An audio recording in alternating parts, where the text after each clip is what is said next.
Very good evening to all of you. I'm Maha Siddiqui. You're watching Headlines Tonight. Let's begin with the big stories we're tracking right now. More voices come out to debunk police theory that Constable Tomar died of injuries inflicted by protesters. Eyewitnesses who helped Tomar say he collapsed without provocation.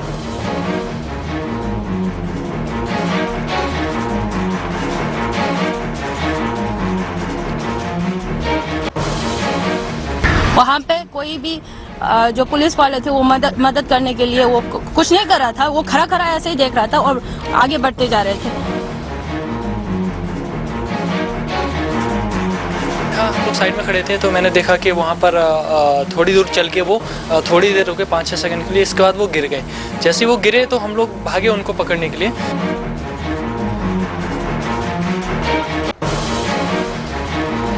But Delhi police continues to blame protesters. Post-mortem report shows cop died of injuries caused by blunt object.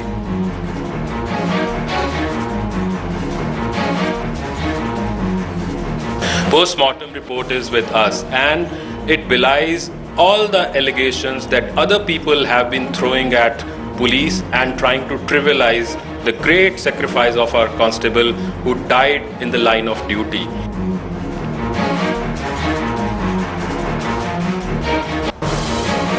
Ten days after 23-year-old girl in Delhi was gang raped, tinted windows on government cars, buses still not removed, even though the Union Home Minister Sushil Kumar Shinde promised to have them removed.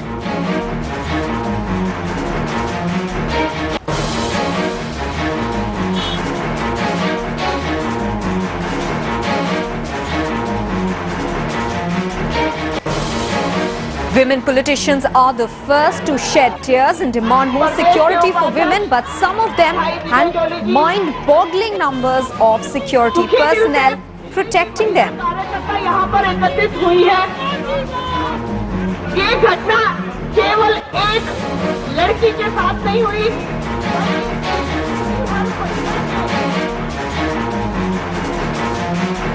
As the war between the Delhi government and Delhi police intensifies, Home Minister Shinde orders an inquiry into letter war. Police chief writes to Shinde saying there was no interference.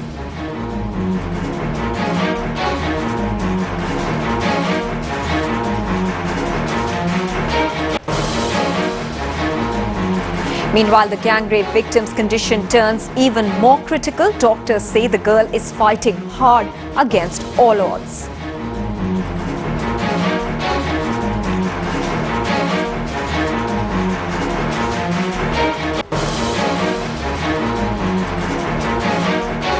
Narendra Modi makes a huge political statement at his oath-taking. BJP top brass in attendance. Chief ministers of 7 states turn up for the grand coronation.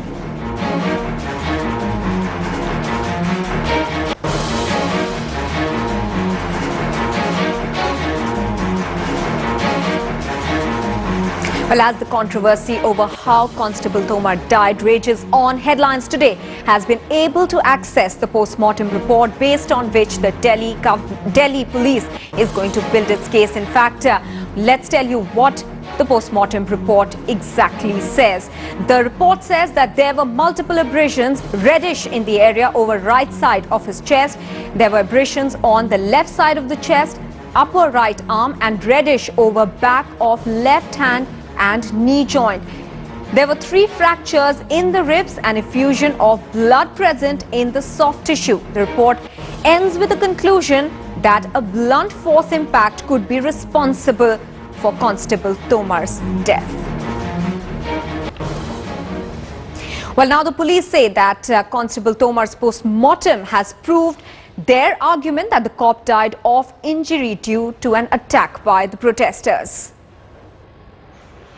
Post-mortem report is with us and it belies all the allegations that other people have been throwing at police and trying to trivialize the great sacrifice of our constable who died in the line of duty. This post-mortem report says there are 6 external injuries. This post-mortem report says there is internal injuries like fracture of 4th, 5th and 6th rib with lot of blood insight. This post-mortem report also talks about the conclusion and talks about the ante-mortem injuries on neck, chest, which were caused by blunt object. So tell me, if these are the conclusions of post-mortem report, where are the people who say that he was just running and he fell down and he collapsed? All right, joining us now is editor Gaurav Sawant. He accessed that post-mortem report. Gaurav, doctors suggest that ribs could be broken when the patient is being revived by pumping of the heart. So how much can a post-mortem report be relied upon to come to the conclusion that the Delhi police has come to? Well, the Delhi police is convinced that Constable Subhash Tomar was killed, that he did not just collapse and die of a weak heart. And they're relying on this post-mortem report. They claim that this does buttress their case, especially when they say there were 6 external injuries. The internal injuries include the fracture in the 4th, 5th and 6th rib on the left side. And they're also saying that there are other eyewitness accounts. While there are some eyewitnesses who say that nobody attacked Constable Tomar, the police say they have eyewitnesses who are saying that no, the Constable Tomar did engage with the mob, and it's only when the mob attacked the police, when the police chased them, that is where he collapsed and died. But then that's a matter of investigation. As far as this post-mortem report is concerned, according to the Delhi police, they are convinced that this post-mortem report shows that all these injuries are ante-mortem, which means they suffered before the constable died, and that the blunt object force was used. So they will argue in a court of law that he was attacked by these protesters, some trampled on him, and that is how he died.